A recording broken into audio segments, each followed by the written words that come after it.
اور جوانی کی عبادت، یہ حدیث میں آتا ہے، نبی کریم صلی اللہ علیہ وسلم کا فرمان ہے، بڑھاپے کی عبادت اور جوانی کی عبادت میں بڑا فرق ہے۔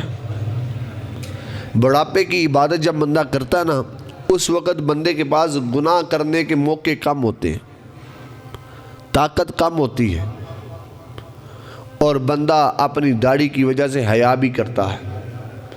لیکن جوانی میں بندے کے پاس طاقت بھی ہوتی ہے، سارا کچھ کر سکتا ہے، لیکن طاقت ہونے کے باوجود بندہ گناہ نہ کرے۔ اصل عبادت یہ ہے، ایک آدمی جس کے پاس طاقت نہیں بدلہ لینے کی، اگر وہ کہے کہ میں نے تجھے معاف کیا، یہ کمال ہے کہ یہ کمال ہے کہ جس کے پاس طاقت ہے وہ کہے میں نے تجھے معاف کیا؟ جس کے پاس طاقت ہے وہ کہے کہ میں نے معاف کیا، یہ کمال ہے۔ جو بندہ گناہ کرنے کی طاقت رکھتا ہو اور جوانی میں سارا کچھ کر سکتا ہو، طاقت بھی ہے، پیسہ بھی ہے، سب کچھ ہے، لیکن وہ بندہ پھر بھی رب کے خوف سے ڈرتے ہوئے رب کی رضا کے لیے عبادت میں مصروف رہتا ہے، اصل عبادت اسے کہتے ہیں۔ اور حدیث میں آتا ہے، حضور صلی اللہ علیہ وسلم، جوانی کی عبادت صدقہ جاریہ ہے۔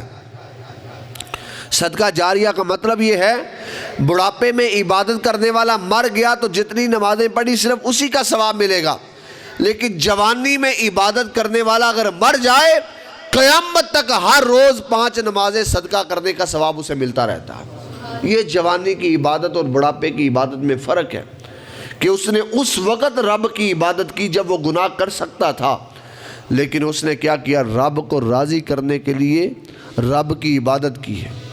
بڑھاپے میں عبادت کرنا اور بات ہے، لیکن جوانی میں رب کی عبادت کرنا یہ اور بات ہے۔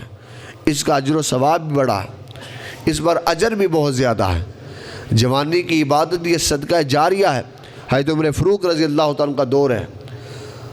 حضرت عمر فاروق آپ نماز پڑھانے کے لیے جب اپنے گھر سے باہر نکلے تو ایک نوجوان ابھی جوانی کی عمر کو پہنچ رہا ہے، وہ نمازیں روٹین سے پڑھتا ہے۔ ایک دن وہ نوجوان مسجد سے نماز پڑھنے کے بعد باہر نکلا تو اس کا سامنے کوئی عورت آئی تو اس کا جی اس عورت کی طرف کھنچا۔ حدیث میں آتا ہے، یہ تبیان القرآن میں وَلِمَنْ خَافَ مَقَامَ رَبِّهِ جنتان کے تحت لکھا ہوا ہے کہ اس آدمی کا جب جی کھنچا تو اس نے یہ آیت سنی، کوئی آدمی قاری صاحب تلاوت کر رہے تھے، تو وہ آدمی پیچھے پلٹ آیا، گناہ کی طرف نہ گیا اور رونے لگا۔ اتنا رویا رب کو یاد کر کے کہ اس کی روح قبض ہو گئی، وہ مر گیا، وہیں روح قبض ہو گئی، مر گیا۔